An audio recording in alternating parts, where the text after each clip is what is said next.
नमो तस्सा भगवतो अरहतो सम्मा संबुद्धस्सा। बुद्ध और उनका धम्म बाबा साहेब डॉक्टर अम्बेडकर द्वारा रचित कालजयी पुस्तकों के इस रचना संसार में आपका स्वागत है। आप जानते हैं कि इस समय हम लोग बाबा साहेब डॉक्टर अम्बेडकर द्वारा मूल रूप से अंग्रेजी में रचित ग्रंथ द बुद्ध एंड हिज धम्मा, इसका ये हिंदी अनुवाद आप तक पहुंचा रहे हैं। और ये जो हिंदी अनुवाद है, ये हिंदी अनुवाद भदंत डॉक्टर आनंद कौशल्यायन जी का है। आपको हम याद दिलाते चलें कि इस समय ये बुद्ध और उनका धम्म के तृतीय कांड का चौथा भाग है। और चौथे भाग में ये बाबा साहेब ने जो शीर्षक लिखा है, उस शीर्षक को अब हम यहाँ इस कड़ी में जोड़ रहे हैं। ये शीर्षक है कि ईश्वर में विश्वास ये अधम्म है, अधर्म है। और इस शीर्षक के साथ बाबा साहेब ने इस पूरे अध्याय को लिखे हैं। ये बाबा साहेब जब इसे समझा रहे हैं बुद्ध और उनका धम्म के द्वारा, तो यहाँ वासिष्ठ और तथागत बुद्ध, इनका एक छोटा सा संवाद यहाँ पर दिया गया है। तो आइए इस संवाद से आपको जोड़ते हैं। तथागत वासिष्ठ से पूछते हैं कि तुम्हारा कहना है कि ये जो पूज्य, विजेता, अविजीत जो है तथा जो होंगे, उन सब का पिता जिससे हम सब की उत्पत्ति हुई है, ऐसा जो ये ब्रह्म है, ये स्थायी है, सतत रहने वाला है, नित्य है, अपरिवर्तनशील है और वह अनंत काल तक ऐसा ही रहेगा। ईश्वर के संबंध में यही मान्यता है, वो ऐसा ही रहेगा। तो तथागत वासिष्ठ से पूछ रहे हैं, तो हम जिन्हें ब्रह्मा ने उत्पन्न किया है, जो ब्रह्म के यहां से आए हैं, ये सभी अनित्य क्यों हैं? ये हमेशा एक से क्यों नहीं रहते? जब ये उसी के पास से आए और जो अपरिवर्तनशील है, जो बिल्कुल बदलता नहीं, जिसमें कोई परिवर्तन नहीं होता, तो उसके पास से आने वाले और उसके द्वारा निर्मित होने वाले ये अपरिवर्तनशील क्यों हैं? फिर वे कहते हैं ये अस्थिर क्यों हैं? ये सब परिवर्तनशील क्यों हैं? ये अनित्य क्यों हैं? ये अस्थिर क्यों हैं? और ये अल्पजीवी क्यों हैं? जब वो हमेशा के लिए जीने वाला है, अनंत काल तक ये ऐसा ही रहने वाला है, तो फिर उसके द्वारा निर्मित जीव ये थोड़े समय के लिए अल्पजीवी ये क्यों हैं? क्योंकि सब लोग अल्पजीवी हैं। तो इसका वासिष्ठ के पास कोई उत्तर नहीं था। और फिर तथागत का तीसरा तर्क आता है। तथागत पूछते हैं कि ईश्वर की सर्वशक्तिमत्ता से संबंधित यह तर्क है।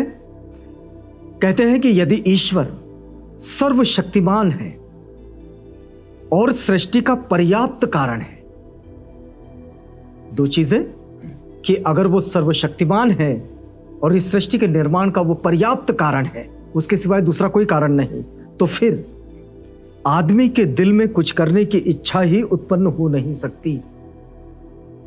ये जो लोग कहते हैं मेरी ये इच्छा हुई, मेरी वो इच्छा हुई, मेरी वो इच्छा हुई, मैं ऐसा करना चाहता, तो उसकी इच्छा उत्पन्न होने का कोई कारण ही नहीं है, क्योंकि ये सब की सब उसकी इच्छा पर निर्भर करता है, जिसने बनाया, जिसको ईश्वर कहा जा रहा है, जो सर्वशक्तिमान है। जब ये उसी की इच्छा पर निर्भर करता है, तो मनुष्य की इच्छा का तो कोई मतलब ही नहीं, उसे कुछ करने की आवश्यकता भी नहीं रह सकती। मनुष्य जो कहता है कि मैं ये कर रहा हूं, तो उसे कुछ करने की आवश्यकता भी नहीं रह सकती। न उसके मन में कुछ करने की किसी भी तरह का कोई भी प्रयास हो सकता है, और ना ही उसके मन में कुछ करने का संकल्प पैदा हो सकता है। और यदि ये ऐसा ही है, तो फिर ब्रह्मा ने आदमी को पैदा ही क्यों किया है? अगर आदमी को कुछ करना ही नहीं है तो फिर उसने आदमी को पैदा ही क्यों किया है?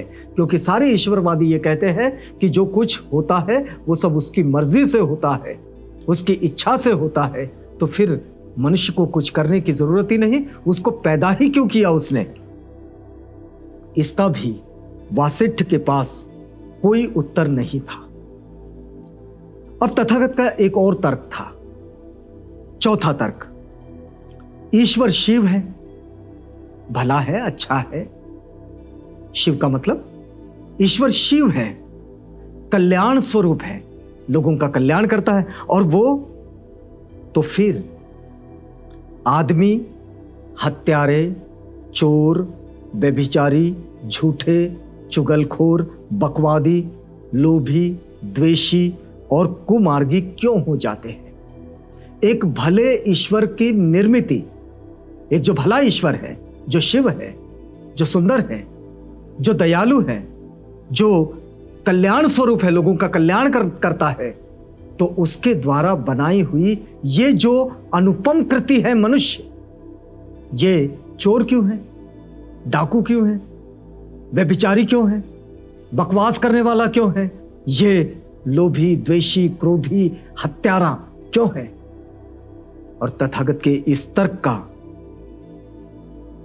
वासिष्ठ के पास कोई उत्तर नहीं है। क्या किसी अच्छे भले शिव स्वरूप ईश्वर के रहते यह संभव है? जिसका नियंत्रण, जो सर्वशक्तिमान है इस संसार पर, जिसका नियंत्रण है, उसके रहते क्या यह संभव है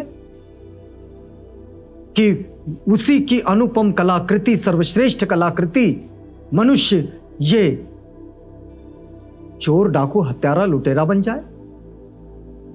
तो फिर तथागत एक पांचवा तर्क उपस्थित करते हैं और फिर कहते हैं कि ईश्वर के सर्वज्ञ, न्यायी और दयालु होने से संबंधित यह तर्क है। यदि कोई ऐसा महान सृष्टिकर्ता, तथागत कहते हैं कि यदि कोई ऐसा महान सृष्टिकर्ता जो न्यायी भी है, उसके पास जस्टिस है, जो न्यायी भी है, जो दयालु भी है, तो संसार में इतना अन्याय क्यों हो रहा है? जबकि इस संसार पर ईश्वर का नियंत्रण है, ऐसा सारे ईश्वरवादी मानते हैं। तो फिर उस सर्वशक्तिमान न्यायी ईश्वर के द्वारा बनाई गई ये अनुपम कृति मनुष्य और ये अनुपम कृति सृष्टि, इस सृष्टि में इतना अन्याय क्यों है? ये सामान्य सा प्रश्न भगवान बुद्ध का प्रश्न था।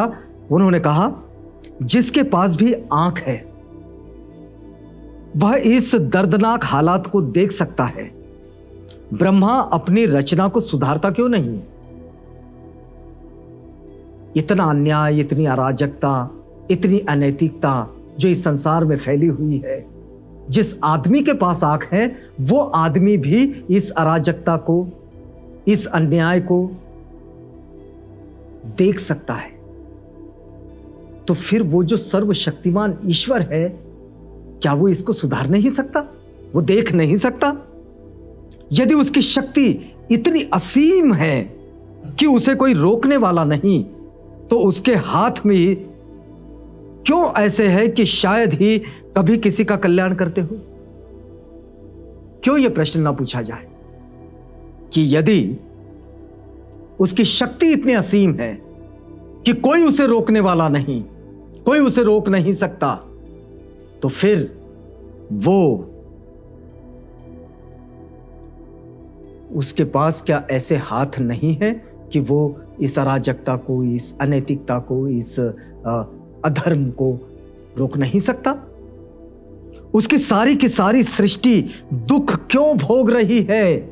तथागत का यह सवाल है कि उसकी सारी की सारी सृष्टि ये दुख क्यों भोग रही है? वो सभी को सुखी क्यों नहीं रखता है? यहां बहुत आयात में लोग दुखी और बहुत थोड़े लोग सुखी क्यों हो जाते हैं? क्यों वो सब लोगों को सुखी और आनंदित नहीं रख सकता है? चोर और ठगी, झूठ और अज्ञान क्यों फैला हुआ है भाई? वासिष्ठ से तथागत पूछ रहे हैं कि जब इस संसार पर ईश्वर का नियंत्रण है, इसे ईश्वर ने बनाया है, तो फिर ये ठगी क्यों है, ये चोरी क्यों है, ये अज्ञान क्यों है, ये झूठ क्यों है? सत्य पर झूठ को क्यों बाजी मार ले जाता है? हमने कई सच्चे लोगों को झूठ का बलि चढ़ते देखा है, और फिर वो कहते हैं कि भाई झूठ का जमाना है। तो झूठ का जमाना ईश्वर ने बनाया है। तथागत का सवाल है कि सत्य पर झूठ क्यों बाजी मार ले जाता है? सत्य और न्याय क्यों पराजित हो जाते हैं? कई बार इनको पराजित होते हुए देखते हैं हम हमारे आसपास के जीवन में। जब ईश्वर ये सर्वशक्तिमान है और उसके हाथ असीम है, तो फिर इस संसार में ये ऐसी अराजकता क्यों है? फिर वे कहते हैं कि मैं तुम्हारे ब्रह्म को, देखिए तथागत का ये वाक्य बाबा साहेब ने लिखा है कि मैं तुम्हारे परम ब्रह्म को अन्यायी मानता हूं। जो ईश्वर को न्यायी मानते हैं, तथागत कह रहे हैं कि मैं तुम्हें, तुम्हारे ये जो परम ब्रह्म है, जिसको तुम ईश्वर कहते हो, इस परम ब्रह्म को अन्यायी मानता हूं, जिसने केवल अन्याय को आश्रय देने के लिए ही इस जगत की रचना की। बड़ा कठोर वाक्य है, लेकिन बड़ा सच है, उतना ही सच। और तथागत का ये जो तर्क है, इस तर्क का वासिष्ठ के पास कोई उत्तर नहीं है। फिर वे आगे कहते हैं कि यदि सभी प्राणियों में कोई ऐसा सर्वशक्तिमान ईश्वर व्याप्त है जो उन्हें सुखी अथवा दुखी बनाता है और जो उनसे पाप पुण्य कराता है, तो ऐसा ईश्वर भी पाप से सना हुआ है।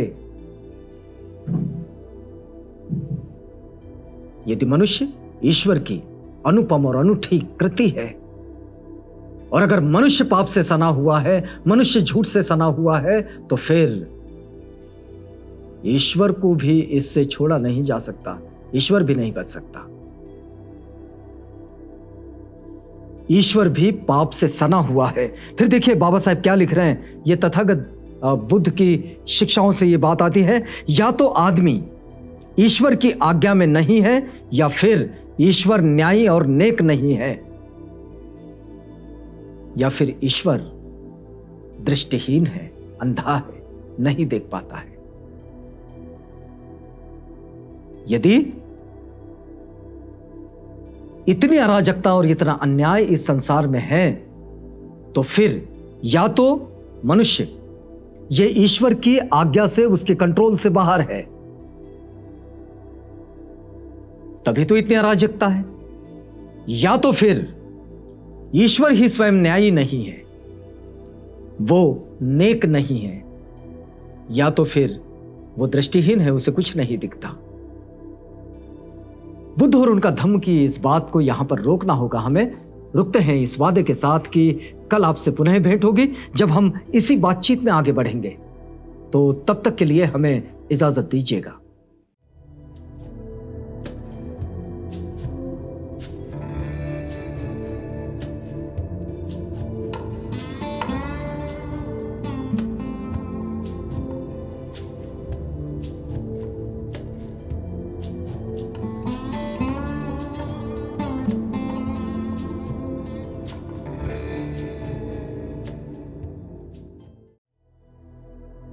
बुद्ध और उनका धम्म।